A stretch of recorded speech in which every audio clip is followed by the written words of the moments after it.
A paz do Senhor, meus irmãos, seja bem-vindo ao canal Diaconia da Palavra.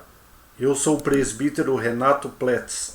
Estaremos dando continuidade aos estudos da lição do quarto trimestre da Escola Bíblica Dominical. Então nós vimos aí que a lição desse trimestre, a lição sobre a vida do apóstolo Paulo, foi escrito pelo pastor Elienay Cabral. Hoje nós estudaremos a lição de número 3. O tema da nossa lição de hoje é a conversão de Saulo de Tarso. O texto áureo da nossa lição. E indo no caminho, aconteceu que, chegando perto de Damasco, subitamente o cercou um resplendor de luz do céu. E caindo em terra, ouviu uma voz que lhe dizia: Saulo, Saulo, por que me persegues? Atos capítulo 9, versículo 3 e 4. A verdade prática da nossa lição diz assim: a verdadeira conversão a Cristo leva em conta o arrependimento, a fé em Jesus e uma completa transformação no pensamento, vontade e ação do homem. Leitura bíblica em classe se encontra em Atos, capítulo 9, versículo 1 ao 9. Vamos ao texto bíblico. E Saulo, respirando ainda ameaças e mortes contra os discípulos do Senhor, dirigiu-se ao sumo sacerdote, e pedindo-lhe cartas para Damasco, para as sinagogas, a fim de que se encontrasse alguns daquela seita, quer homens, quer mulheres, os conduzisse presos a Jerusalém. E indo no caminho, aconteceu que, chegando perto de Damasco, subitamente o cercou um resplendor de luz do céu. E caindo em terra, ouviu uma voz que lhe dizia: Saulo, Saulo, por que me persegues? E ele disse: Quem és, Senhor? E disse o Senhor: Eu sou Jesus, a quem tu persegues. Duro é para ti recalcitrar contra os aguilhões. E ele, tremendo e atônico, disse: Senhor, que queres que faça? E disse-lhe o Senhor: Levanta-te e entra na cidade, e lá te será dito o que te convém fazer. E os varões que iam com ele pararam espantados, ouvindo a voz, mas não vendo ninguém. E Saulo levantou-se da terra, e abrindo os olhos não via ninguém. E guiando-o pela mão, o conduziram a Damasco, e esteve 3 dias sem ver, e não comeu, e nem bebeu. O objetivo geral da nossa lição de hoje é asseverar que a salvação é por meio da graça, acompanhada de arrependimento e fé do pecador, como resposta à salvação. Os objetivos específicos: apresentar a conversão de Saulo como o ato da graça de Deus, relacionar a conversão de Saulo com a doutrina bíblica da conversão, elencar as 3 faculdades interiores que são transformadas na conversão. Então nós já vimos aí pelos objetivos dessa lição, que hoje nós vamos falar sobre a conversão, como acontece a conversão de um cristão, tirando, por exemplo, o apóstolo Paulo. Então vamos à introdução. A conversão de Saulo de Tarso indiscutivelmente foi um dos mais importantes acontecimentos da história do cristianismo. Saulo tornou-se um dos mais célebres defensores da doutrina de Cristo. Nessa lição veremos como ele passou por uma mudança radical na forma de pensar acerca do nosso Senhor. No caminho para Damasco, de um modo poderoso, Jesus chamou a razão e entendimento de Saulo, e esse mudou de atitude por meio de uma impactante experiência sobrenatural. Assim, se por um lado Cristo tomou a iniciativa, por outro, Saulo respondeu com arrependimento e fé. Então, o primeiro tópico da nossa lição é a conversão de Saulo, um ato da graça de Deus. Primeiro tópico: a conversão de Saulo e sua experiência sobrenatural. Em Atos 9:3, Lucas narra a impactante experiência sobrenatural de Saulo no caminho para Damasco. Surpreendido pelo resplendor do céu, mais forte que a luz do sol do meio-dia, o perseguidor da igreja caiu por terra e ficou cego. Se pelos argumentos racionais Saulo não ouvia sobre Jesus o crucificado, a luz que ofuscou seus olhos trouxe a voz do próprio Senhor, que o confrontou de forma impactante. Saulo, Saulo, por que me persegues? Então nós já aprendemos nas lições passadas como Paulo era um perseguidor. Então ele, como um judeu zeloso, ele achava que estava fazendo a obra de Deus, perseguindo a sua igreja. Mas quando ele teve esse encontro sobrenatural com Cristo, ele obteve uma resposta de Deus a quem ele estava perseguindo. Então nós vimos em Atos 9:4, Jesus dizendo para ele: Saulo, Saulo, por que me persegues? Ele achou que ele estava perseguindo uma seita, mas ele estava perseguindo o próprio Jesus Cristo. Então, com a sua ida a Damasco, o perseguidor tinha a intenção de acabar de vez com os seguidores de Jesus, mas foi surpreendido por uma experiência sobrenatural pelo qual nunca havia passado. Então, a conversão, irmão, não é simplesmente algo natural, a conversão é algo sobrenatural. E Paulo teve esse encontro, essa experiência com Cristo de forma sobrenatural. Segundo o próprio testemunho, o perseguidor viu literalmente a pessoa de Jesus, o ressurreto que o despojou de seu ego arrogante. Nessa visão, Saulo pôde compreender quem era Jesus, sua obra redentora no Calvário. Então aqui, até aquele momento, Jesus para ele era um farsante, era um falso Messias, mas a partir daquele encontro, toda aquela arrogância dele, daquele modo dele viver judaizante, de fariseu ali, zeloso, que estava lutando pela sua religião, veio cair por terra e ele veio a se transformar num homem humilde, num servo do Senhor Jesus Cristo. Então nós vimos aí a caminhada dele. Ele saiu ali de Jerusalém, como está ali no mapa ali embaixo, e foi até Damasco, lá em cima na Síria. Então a Síria, nas alturas do Golã, em Cuneitra, tem fronteiras com Israel. De Jerusalém até lá são cerca de 150 quilômetros. Parece pouco para nos dias atuais, que a gente pega um carro ou uma moto, a gente consegue percorrer aí 150 quilômetros facilmente. Mas naquela época que a maioria do transporte era feito por animais aí vagarosos, talvez como jumentos, até o próprio cavalo era devagar, não era uma velocidade muito alta, ou às vezes, a maioria das vezes, até a pessoa percorria esse trajeto a pé. Então demorava muito tempo para fazer essa pouca quilometragem aí nos dias atuais.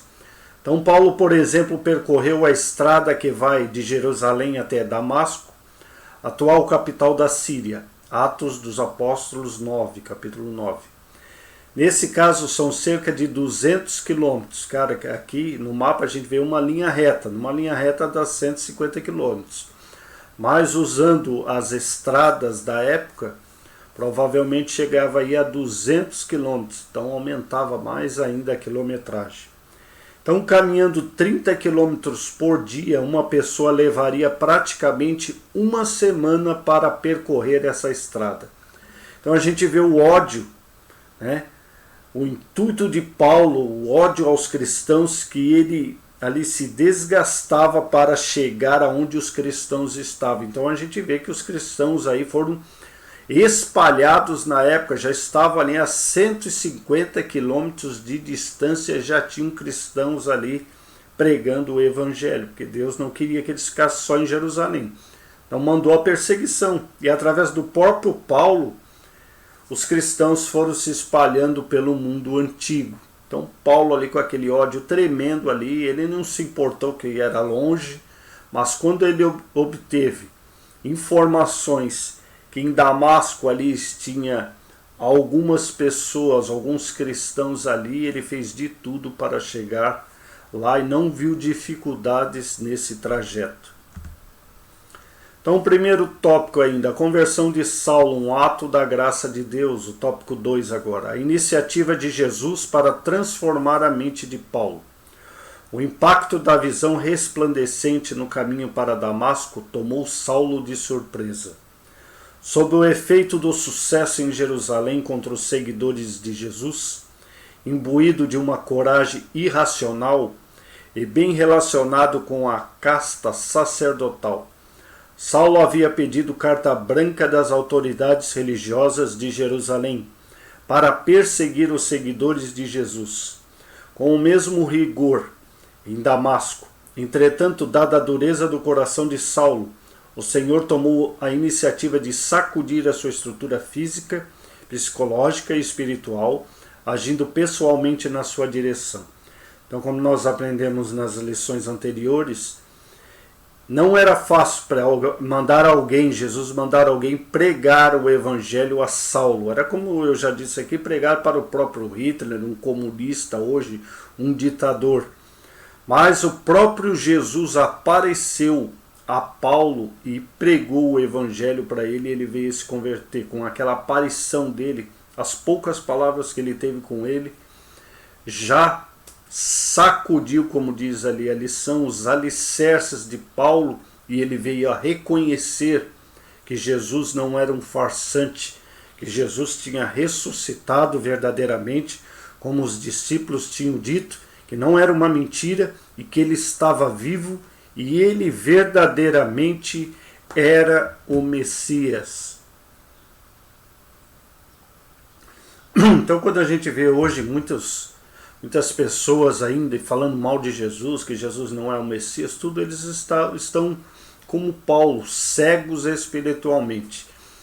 E eles só vão poder saber que Jesus é o Messias quando tiver esse encontro espiritual com Jesus Cristo.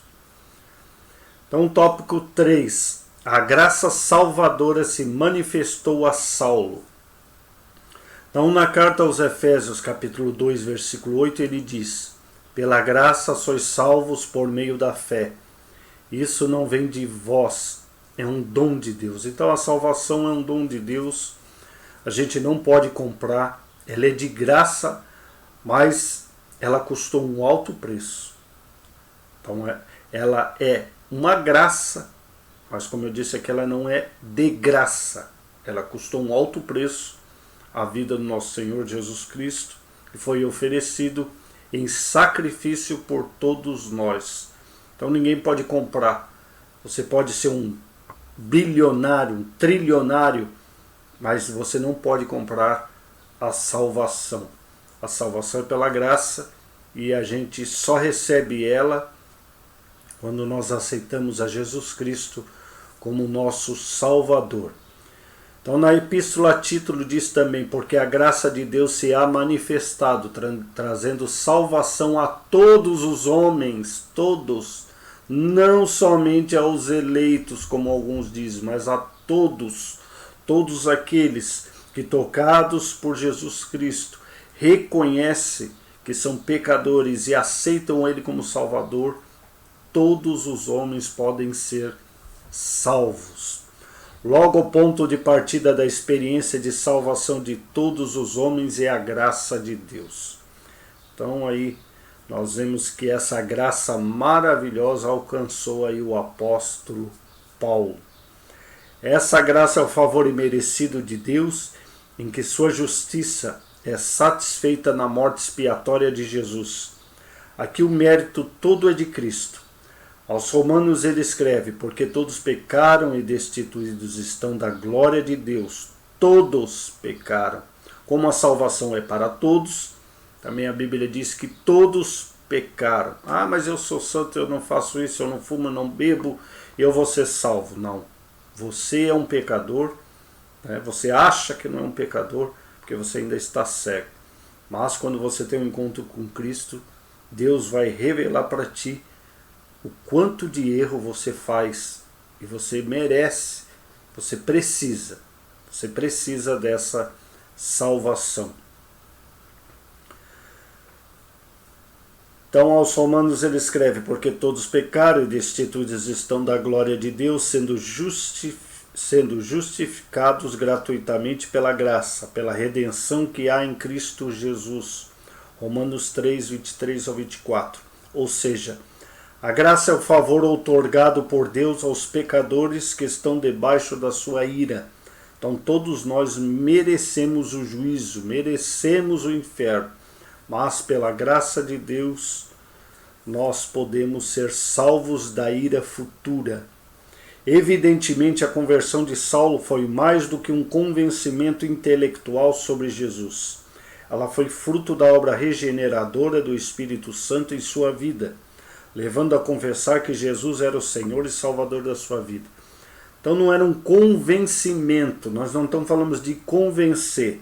Como hoje a gente vê algumas igrejas que diz lá: pare de sofrer, vem aqui que você vai ganhar um carro, você vai ganhar uma casa, você vai ter uma família, você vai ter um esposo, você vai ser isso, você vai ser aquilo. Então promete muitas coisas. Nós sabemos que Cristo abençoa o seu povo e dá muitas dessas coisas.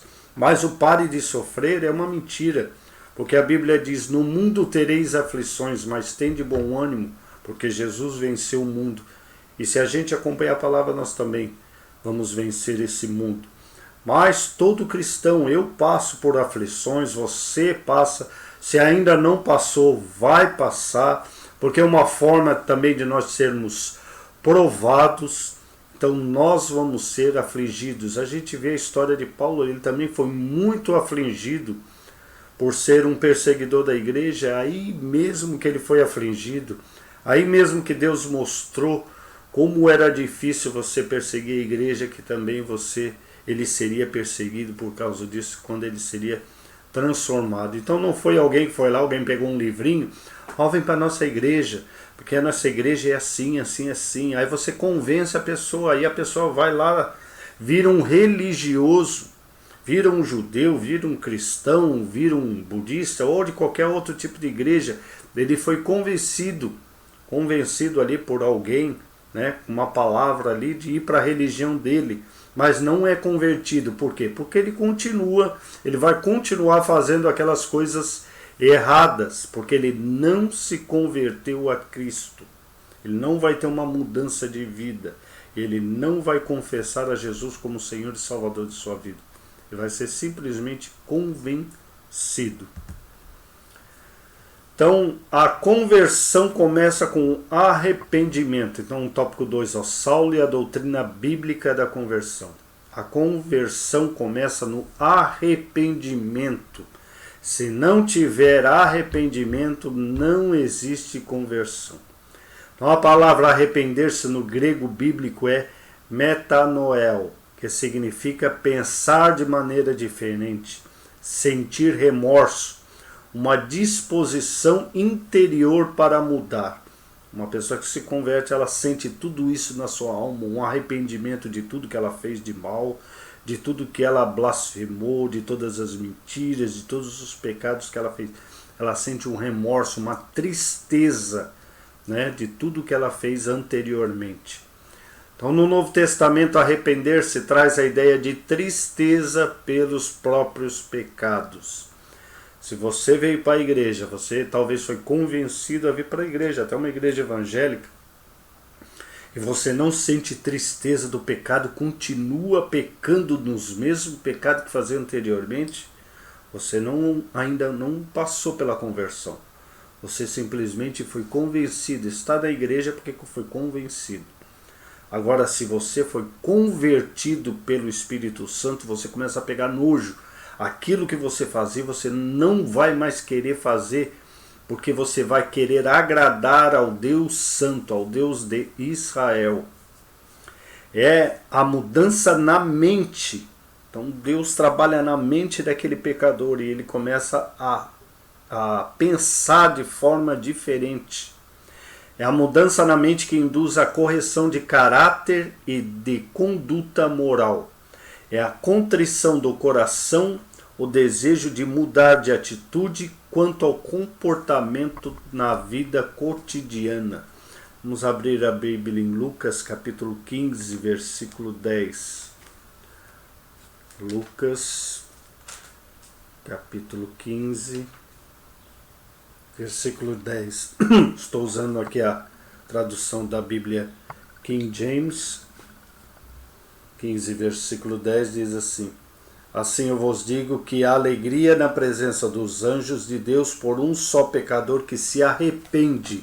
Então deve ter arrependimento. Não, porque aquela pessoa está dentro da igreja e está perdida, porque ela não se arrepende, ela continua pecando, e ela vai ser, como diz Jesus mesmo, quando falava ali dos fariseus, que eles procuravam um prosélito, um novo convertido, e transformava ele duplamente no réu do inferno. Porque além de tudo, agora ele estava dentro da igreja, dentro de um templo, dentro da casa do Senhor, pecador. Aí ia vir muito mais ira sobre ele do que se ele estivesse lá fora. Porque uma pessoa lá fora já vai sofrer o juízo de Deus. Agora, pecar dentro do templo do Senhor, dentro da casa de Deus, aí é pior ainda. Porque diz que o juízo começa pela casa do Senhor.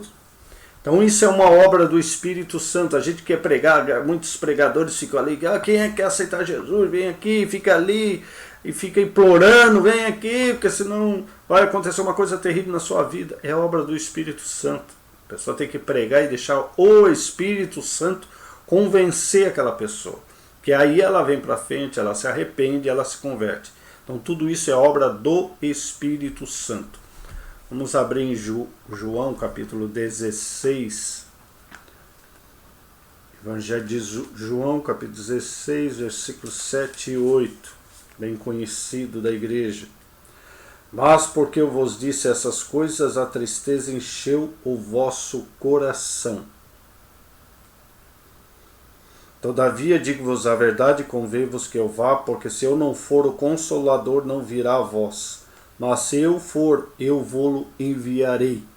E quando ele vier, quem? O Espírito Santo, convencerá o mundo do pecado, da justiça e do juízo. Então é o Espírito Santo que convence, não é eu, não é você, não é um pregador, é o Espírito Santo que converte, que convence as pessoas que elas estão aí numa vida de pecado. Então, portanto, a conversão é uma parte do processo de salvação do pecador.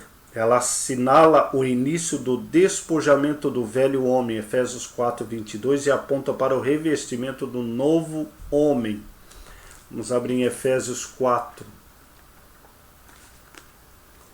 Efésios capítulo 4, versículo 22. Que concernentemente ao procedimento anterior, os despojeis do velho homem que é corrupto segundo as cobiças do engano.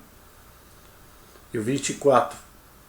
E vos revistais do novo homem, que se segundo Deus é criado em justiça e verdadeiramente em santidade. Então tudo aquilo que o velho homem fazia, novo homem transformado pela palavra de Deus, ele não vai fazer, ele foi transformado, ele não vai mais viver naquela vida de pecado. E se algum dia ele pecar, ele vai pedir perdão para Deus, vai pedir forças para ele não fazer de novo. Então, novo nascimento. Então, a pessoa convertida, ela precisa passar pelo novo nascimento. Vamos abrir em João, aí, capítulo 3, versículo 1 ao 13, que diz assim. Então nós vimos aí na imagem enquanto Jesus com Nicodemos, que é essa passagem que eu vou ler agora. Havia entre os fariseus um homem chamado Nicodemos, um governante dos judeus. Esse veio de noite a Jesus e disse-lhe: Rabi, nós sabemos que é mestre vindo de Deus, porque nenhum homem pode fazer esses milagres que tu fazes, se Deus não estiver com ele. Então o próprio Espírito Santo trouxe Nicodemos ali a ter um encontro com Cristo. Já era graça, convencendo Nicodemos. Aí Jesus disse, respondendo-lhe Jesus disse, na verdade eu te digo, se um homem não nascer de novo, ele não pode ver o reino de Deus. Aqui ele estava falando com um homem religioso, que desde pequeno ali, ele foi criado no judaísmo, ele agora estava ali entre um dos príncipes, entre um dos governantes ali da religião judaica. Ele achava que estava ali fazendo a obra de Deus, mas Jesus disse para ele, meu filho, tudo isso aí que você está fazendo, você é só um religioso. Você necessita nascer de novo. Porque aquele, como diz aqui, se um homem não nascer de novo, ele não pode ver o reino de Deus. Por que às vezes as pessoas veem aí, talvez um pastor, um padre, um bispo, um apóstolo, fazendo coisas horríveis, às vezes ali, né, pecados terríveis que a gente vê aí. Como é que uma pessoa dessa pode fazer isso? Porque ele não nasceu de novo. Ele era um religioso, como Nicodemos era um religioso. Então o religioso, às vezes ele está ali com uma capa de religião por cima dele, mas por dentro dele ele é um homem carnal. Ele só pensa em sexo, em prostituição, em homossexualismo e tantas coisas horríveis que a gente vê na mídia aí, esses homens fazendo. Por quê? Porque Jesus disse, você nunca nasceu de novo. E ele estava falando para um homem aí que estava há anos numa religião, mas estava dizendo, se você não se converter, se você não nascer de novo, você não vai entrar no céu, você vai para o inferno. Estava dizendo para um homem religioso, não simplesmente uma pessoa do povo, mas um religioso e um príncipe da sua religião. Nicodemos disse a ele, como pode um homem nascer sendo ele velho? Pode entrar pela segunda vez no ventre da sua mãe e nascer? Jesus respondeu, na verdade, eu te digo, se o homem não nascer da água e do Espírito, da palavra e do Espírito, ele não pode entrar no reino de Deus. O que é nascido da carne é carne, o que é nascido do Espírito é Espírito. Então ali com a sua religião ele era somente carne. Nicodemos ainda não tinha nascido do Espírito. Não te admires de eu ter te dito, necessário vos é nascer de novo. Jesus batendo na mesma tecla.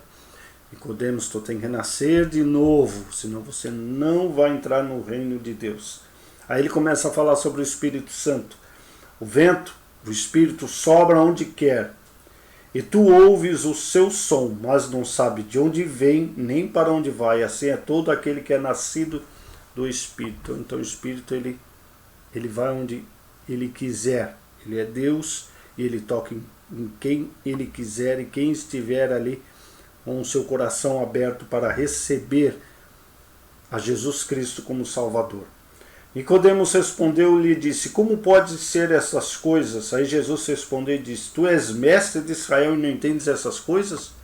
Então Jesus está dizendo, tu é mestre, talvez dá aula aí na sinagoga, numa faculdade, tudo, e você não sabe uma coisa básica disso, que um cristão aprende no discipulado, e você aí, como mestre de Israel, não sabe essas coisas? Aí Jesus disse, na verdade, eu te digo, que nós falamos o que sabemos e testemunhamos o que temos vistos, e não aceitai o nosso testemunho. Aqui ele dava testemunho do próprio Deus, ele não estava usando a palavra de um filósofo, de um rabino, né? Mas ele estava citando as palavras do céu, do reino. Se eu vos falei dessas coisas terrenas e vós não credes, como crereis se eu falar das coisas celestiais? Ele está dizendo, estou falando coisa básica aqui. Coisa que é para discípulo ali que acabou de me aceitar e você não está compreendendo, eu não vou conseguir falar para ti das coisas espirituais e celestiais. E nenhum homem subiu ao céu, senão aquele que desceu do céu, Filho do homem que está no céu. Por que Jesus podia falar do céu? Porque ele veio do céu. Os outros mestres, os outros rabinos só falaram de coisas da terra, de ouvir de outro rabino falando. Mas Jesus falava a palavra de Deus porque ele é Deus e ele veio do céu. Então ele podia falar de tudo que tinha lá, mas ele não podia falar isso para Nicodemos, porque Nicodemos ainda nem tinha nascido novo, não era nenhuma criança para receber um manazinho celestial. Então, o tópico 2, a conversão de Saulo promoveu uma transformação pessoal. Foi o que aconteceu com Saulo, pois a luz do resplendor do céu cegou-lhe os olhos carnais e o fez ver o Cristo ressuscitado, abrindo-lhe os olhos espirituais para conhecê-lo como Senhor e Salvador. Então, quando ele teve aquela experiência espiritual, seus olhos espirituais se cegaram, mas os espirituais se abriram. Essa experiência sobrenatural impactante o fez indagar a Cristo ressuscitado sobre o que deveria fazer. De uma vontade egoísta e individualista, Saulo demonstrava agora completa resignação à vontade soberana de Cristo. Então eu me lembro quando eu me converti, várias pessoas falavam de Cristo, eu zombava, eu não gostava de religião, falava mal. Mas o dia que eu tive um encontro com Cristo, eu vi, meu Deus, quanta coisa errada eu fiz, quantas piadas de Cristo eu fiz, quanta coisa eu falei da igreja, dos cristãos, e agora eu estou arrependido de tudo aquilo que eu fiz.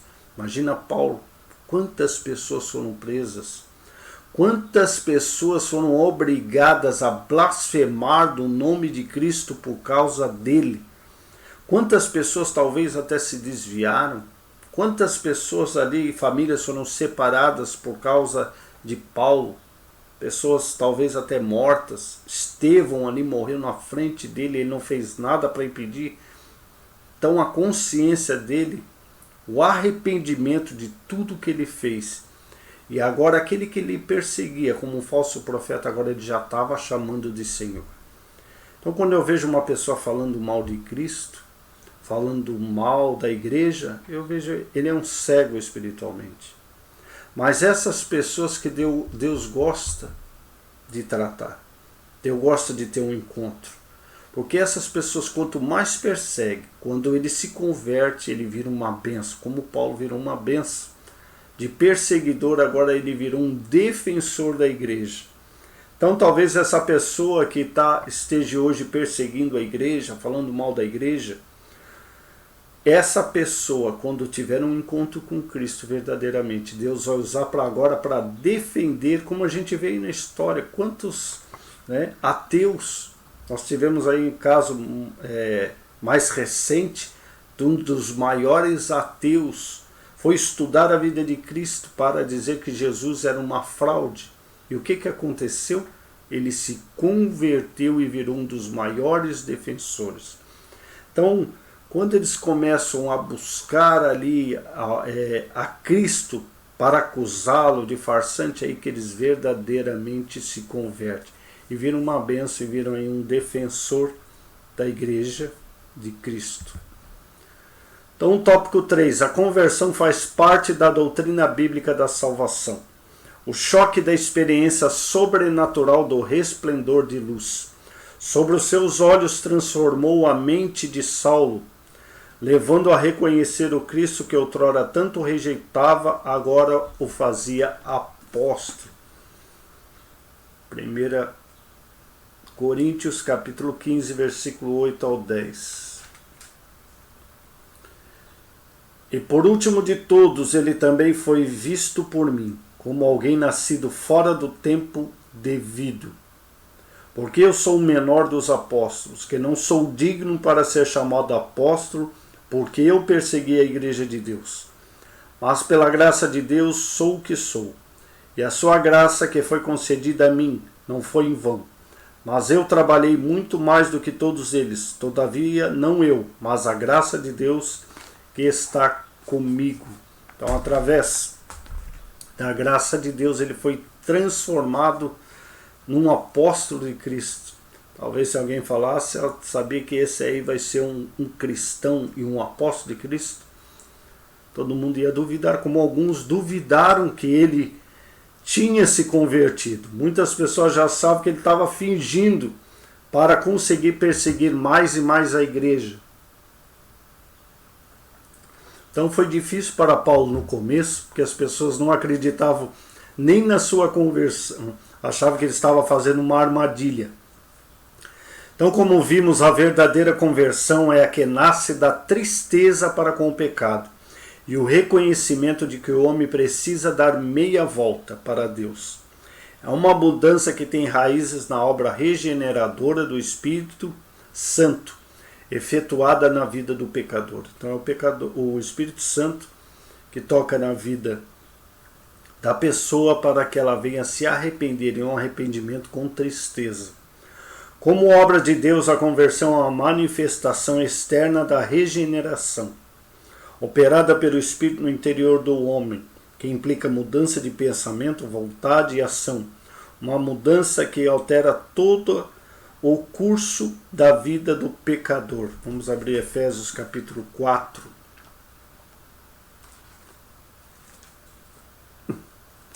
Efésios capítulo 4,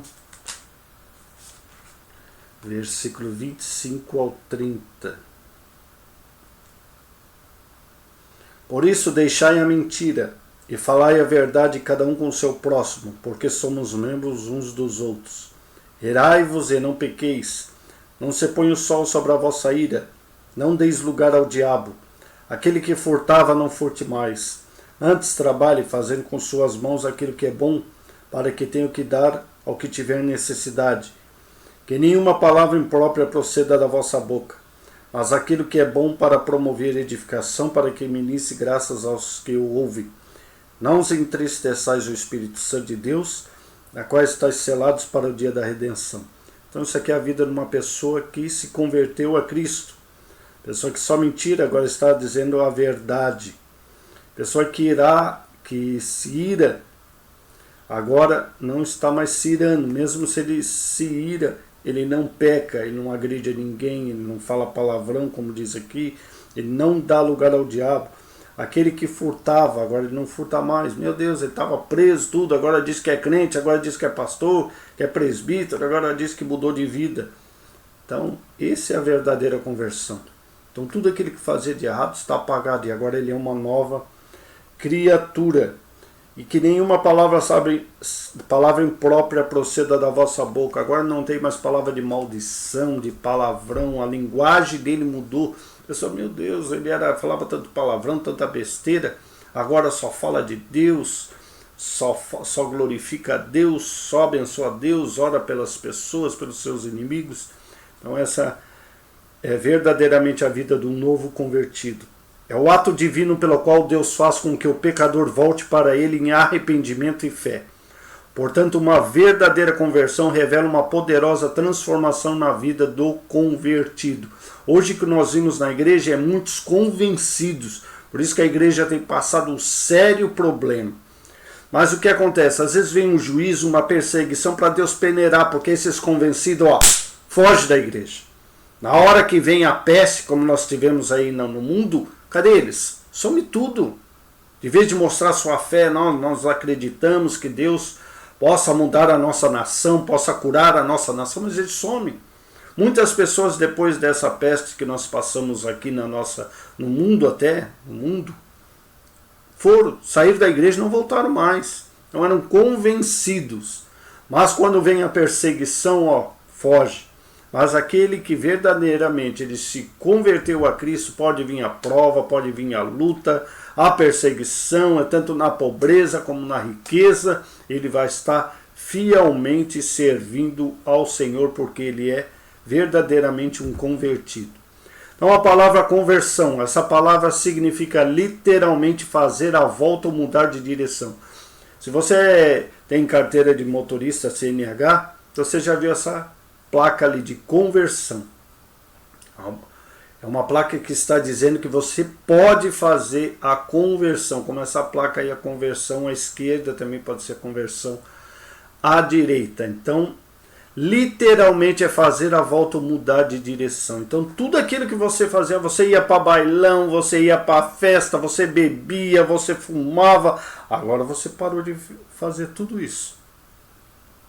Você não fala mais palavrão, você não mente mais, você não engana mais o seu marido, você não engana mais a sua esposa, você mudou de vida, você se converteu. Agora, se você continua fazendo, como eu disse aqui, você foi convencido, não convertido.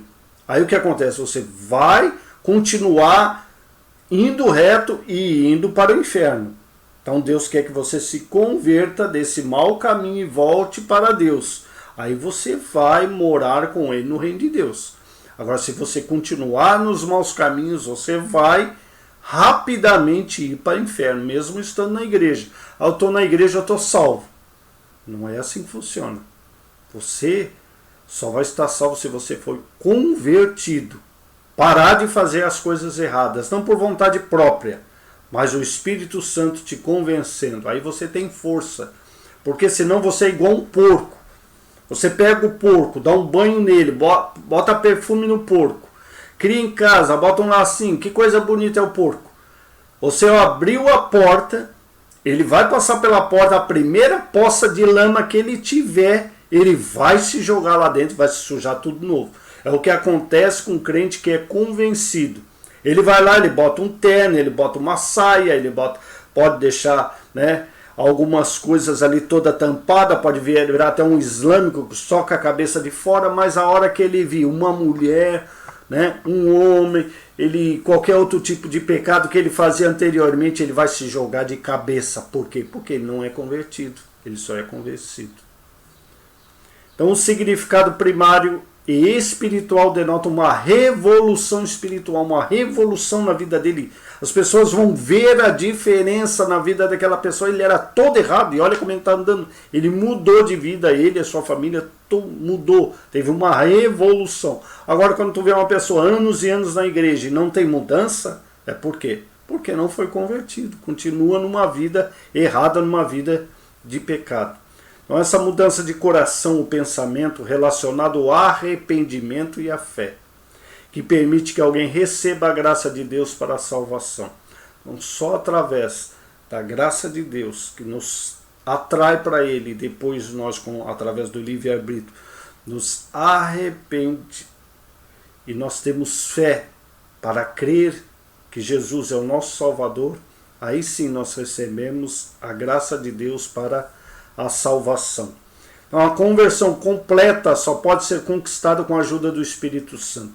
É como se o Espírito Santo pegasse a sua mão e mostrasse, ó, é lá o caminho, é para lá. Esse caminho que você está andando é caminho de morte, mas aquele caminho é da vida. Então ele te ajuda a andar nesse caminho, para entrar primeiro pela porta estreita, e também andar no caminho estreito que leva ao céu. Jesus disse que tinha dois caminhos. A porta estreita e o caminho estreito, a porta larga e o caminho largo.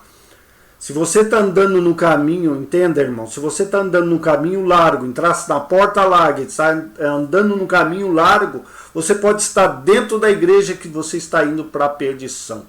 Agora, se você for convertido, você vai fazer tudo aquilo que uma pessoa que anda no caminho. Você sabe que antigamente, lá no princípio da igreja, as pessoas diziam que os seguidores de Cristo não eram cristãos. Eles não eram conhecidos como cristãos, mas conhecidos como os do caminho, porque eles andavam num caminho diferente do próprio judaísmo da sua época. Então eles andavam no caminho de quem? No caminho de Cristo, que Ele é o nosso caminho, Ele é a porta desse caminho.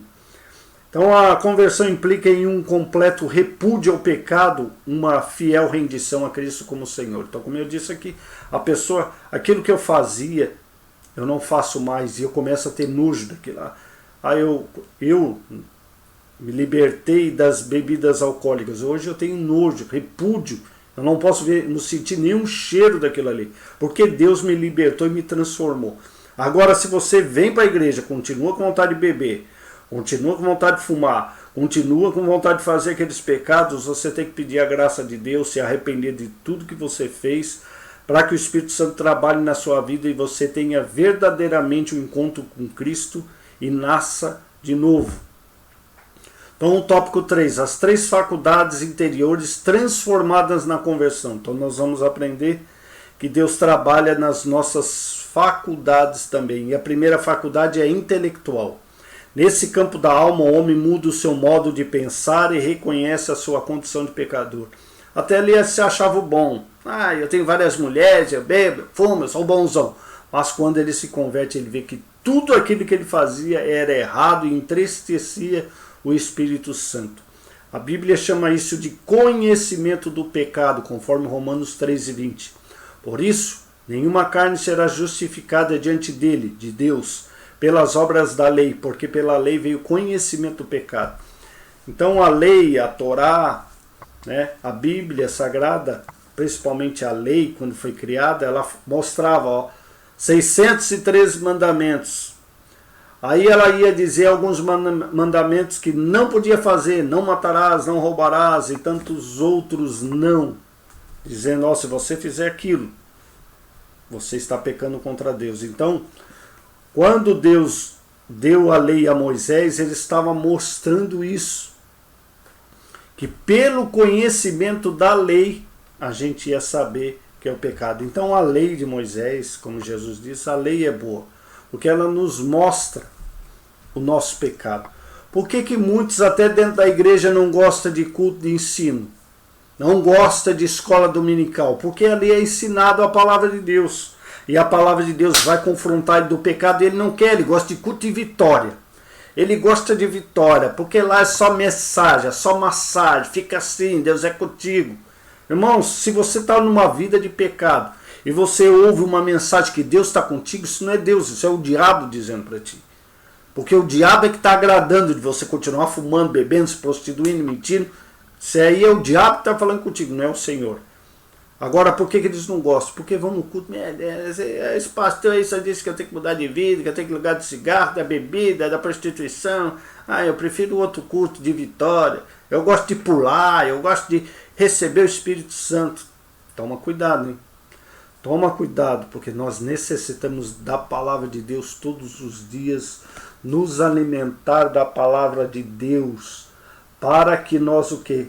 Deixamos essa vida de pecador, para que deixar o Espírito Santo dia a dia ir trabalhando na nossa vida, santificando, para que cada dia mais nós nos santificamos mais, nos purificamos mais, até que um dia, como diz a palavra, nós sejamos um homem perfeito, deixar de ser criança e começar a ser um homem e uma mulher de Deus. Tem muita gente que diz aí que é uma mulher de Deus, mas é simplesmente um menino, como Paulo falava.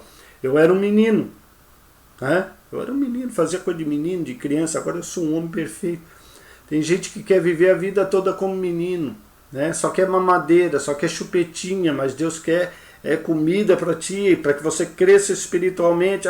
Só quero pulhar, só quero pulhar. Cresce, meu filho, né? Cresce um pouco, vai comer um feijão, vai comer aí uma carne para você crescer, para você ser um homem e uma mulher de Deus ali, balizado na fé, e vai ler a palavra de Deus, vai se alimentar, para de ir em ouvidinho de profeta, escutar esses profetas de internet aí, que só misericórdia. Depois tu é enganado, ele diz, por que eu fui enganado? Eu vou deixar do evangelho, eu estou triste. Tu está triste por quê? Porque você não segue os ensinos da palavra de Deus e reconhece os seus pecados. Tópico 2, que é transformada na conversão, a faculdade das emoções. Nesse campo da alma, o pecador experimenta uma abundância de sentimentos na vida interior, onde se manifesta a tristeza pelo pecado contra o Deus santo e justo. Em 2 Coríntios 7,10 está escrito, porque a tristeza, segundo Deus, opera arrependimento para a salvação, da qual ninguém se arrepende, mas a tristeza do mundo opera a morte. Nós temos que morrer para esse mundo e nascer com Cristo. Esse é o símbolo do batismo. Você está ali mostrando para a igreja, que é um simbolismo do batismo, que você já nasceu de novo. Que quando você mergulha na água, você está morrendo para esse mundo. E quando você sobe ali das águas, você está vindo como uma nova criatura. Esse é o simbolismo do batismo. Então, no Antigo Testamento, o salmista Davi demonstra tristeza pelo seu pecado e roga por misericórdia. Tem misericórdia de mim, ó Deus, segundo a tua benignidade. Apaga as minhas transgressões, segundo a multidões das tuas misericórdias. Então, Deus está pronto a nos perdoar, mas nós temos que se arrepender dos nossos pecados para que Deus venha ter misericórdia de nós. Tópico 3, também ele atua na faculdade da vontade. Se o homem está convencido em seu intelecto e sentimento a respeito do seu pecado, Resta-lhe agora exercer a sua vontade. O pecador agora pode pensar, desejar e fazer o que deve ser feito para a glória de Deus. Então antes o meu pensamento era fazer a minha vontade. Agora com essa transformação eu penso em fazer a vontade de Deus e agradar a Deus. Então é uma transformação na nossa vontade também. Como imagem de Deus, o homem foi dotado com a faculdade de escolher livremente. Livre-arbítrio. Entretanto e infelizmente, o pecado faz a separação entre a vontade do homem e de Deus. Quando os irmãos veem, quando a gente tem um encontro com Cristo, a gente é liberto. Então nós temos o livre-arbítrio para escolher entre fazer a vontade de Deus e não. Agora, quando você está em pecado, você é escravizado por pecado. Aí o diabo manda tu fumar, tu beber, tu se prostituir, usar drogas. Tudo isso aí, por quê? Porque você é um escravo do pecado. Por isso o Espírito Santo atua para convencer o homem do pecado, da justiça e do juízo. Aí ele convence. Aí a pessoa está ali escravizada. Aí ele vem como se fosse com uma espada e quebra as algemas. E a pessoa está liberta para servir a Cristo. Então muitas pessoas até dizem, vocês estão na religião, vocês estão na igreja, vocês são escravos. Escravo é você, que tem que beber, que tem que fumar, que tem que se prostituir, tem que fazer as obras da carne, tudo aquilo que o diabo manda tu fazer, tu vai fazer. Você é um escravo, eu sou livre. Não é? Eu posso beber? Posso beber. Posso fumar? Posso fumar. Deus me dá o livre-arbítrio. Só que eu não vou fazer isso, porque eu quero agradar a um Deus santo, ao Deus que me libertou. Há uma teoria que afirma que o homem perdeu completamente o livre-arbítrio por ocasião do pecado. Refutamos essa ideia com o auxílio da graça divina. E ajudado pelo Espírito Santo, o homem pode escolher, decidir e mudar de vida. Então você hoje pode ser tocado pelo Espírito Santo e decidir mudar de vida. Não, a partir de hoje, Senhor, tem misericórdia de mim, perdoa os meus pecados, eu quero mudar de vida, eu quero deixar essa vida de pecado, e eu quero te servir. Então a pessoa tem um livre-arbítrio para escolher essa mudança de vida, como eu tive, e milhões de pessoas, bilhões de pessoas nesse mundo escolheram ter uma mudança de vida. Então Deus tem coisas tremendas para ti, né? Na vida espiritual, material, ele tem coisas tremendas para te dar, porque ele é um pai amoroso, mas isso depende de ti, de você mudar de vida, e ele te chama neste dia para que você tenha essa mudança de vida. E eu espero que o Espírito Santo use essa lição para tocar em você, para que você se arrependa dos seus pecados e comece a ter uma mudança de vida, e que a tua vida seja para a glória de Deus. Então, concluindo essa lição, a conversão de Saulo foi provocada pelo impacto do resplendor de luz que ofuscou a sua visão e obrigou a reconhecer que não podia mais lutar contra Cristo. A conversão é, portanto, uma obra divina em que o homem responde com arrependimento e fé. Na conversão, a soberania de Deus caminha de mãos dadas com a responsabilidade humana. Por isso, o arrependimento e a fé conduzem o pecador a ser redimido pelo sangue de Cristo. Então, eu quero te agradecer por você ter assistido essa aula até o final. Não esqueça de deixar o seu like, o seu comentário. Também eu vou deixar na descrição desse vídeo alguns cursos teológicos de bacharel aí, numa mensalidade só, um curso muito barato, mas um curso muito bem feito, curso de professores de escola dominical, curso de hebraico, tá tudo aí embaixo. Se você também quiser ajudar o nosso canal, também tem um botãozinho ali com um coraçãozinho, você pode dar uma ajuda ao nosso canal, também no Apoia-se, também comprando aí as Bíblias King James e produtos da BV Books na nossa loja, você ajuda o nosso canal. Eu quero te agradecer por tudo que você tem nos ajudado nesse canal com a sua presença. E que Deus lhe abençoe em nome de Jesus Cristo.